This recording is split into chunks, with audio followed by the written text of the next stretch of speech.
If we're going to have this, oh, you shouldn't do this, strength training is bad for you, which is, trust me, it's what I get. We go, oh, strength training is bad for you. It's bad for your knees, bad for your back, by the way.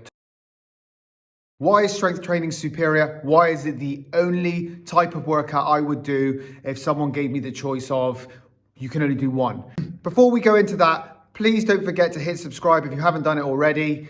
It really helps me if you support my page, especially if you like what I'm doing and you haven't subscribed. Please do it now. Right, let's get on with this. So I think I need to hammer the point in that I'm not saying that you shouldn't do any other exercises, particularly if you have a sport that you like, or if you like to run, if you just enjoy it. Working your cardiovascular fitness is very, very important, and I think it should be done. The industry that I've been in for a long time, I think it gets misrepresented quite often because anyone who doesn't weight train sees the extremities, right? They see powerlifters, they see strongmen, they see bodybuilders. The rest of the world doesn't really operate like that, not to that extremity. It's much, much more measured and progressive than the extremities that you see. There's lots of reasons why I think it's superior. I think I mentioned in the last video about, strength training through into old age gives you a much, much better quality of life potentially than if you were to just run or row or something like that. The fact that you're strong means that you're able to look after yourself much, much better. And we've seen people, it's not just, there's evidence to support it, and we've seen it anecdotally, the people who have weight trained for long periods of time into their old age tend to be able to move around better and effectively live a better life into their old age. But the biggest reason I think that weight training is superior, in the weights room, you can make yourself stronger. You can build your muscles. You can work out cardiovascularly using weights, and you can improve your muscular endurance weight training. You cannot improve your strength by running. You cannot improve your strength by cycling. There might be a small amount of strength increase if you do kind of hill work on a bike with a bit of resistance. You might get a little bit of strength improvement when you're on a rowing machine, but it would be minimal. Whereas in the weights room, you can improve your fitness and you can improve your muscular endurance. And by the way, you can improve your muscular endurance in the weights room without actually working the muscular endurance rep ranges, so over 12 reps. Let me paint the picture as to why, right? Let's say I'm doing a bench press, an exercise that everyone knows. At this point in time, I can lift 8 reps on 50 kilos, okay? So I spend a whole year trying to improve my 8 rep range. By the end of the year, I can lift 70 kilos, 75 kilos, so let's say for 8 reps.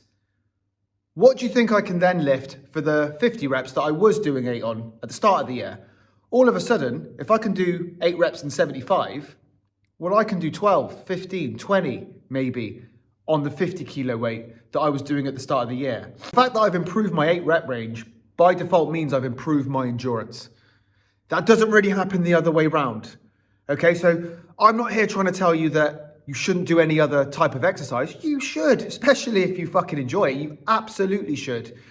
I'm just saying that if we're going to have this, oh, you shouldn't do this, strength training is bad for you, which is, trust me, it's what I get from running people, from yoga teachers, from all aspects, other aspects of the fitness world. We go, oh, strength training is bad for you. It's bad for your knees, bad for your back. It's bollocks, by the way. Maybe that's another video. So if we're going to do that, if we're going to clash like that and go, oh, we'll compare, well, the strength training wins every time. I'm sorry. Well, I'm not fucking sorry, but it does. It just wins every time. That's the main reason why I think strength training is the superior method of training for longevity. Of course, if you're a runner, you need to run.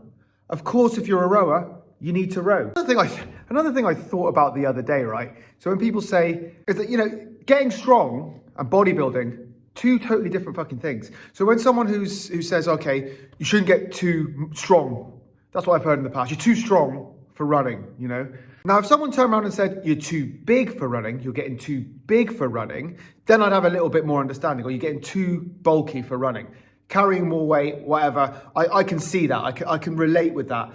And then I put that across to someone, and someone said to me the other day, well, what's the difference? And it's then you get an understanding of how little people know about what goes on in the weights room. Someone saying to me, there's no difference between training for strength and training to build muscle. What's the difference? It's like me saying, well, running and rowing, what's the difference?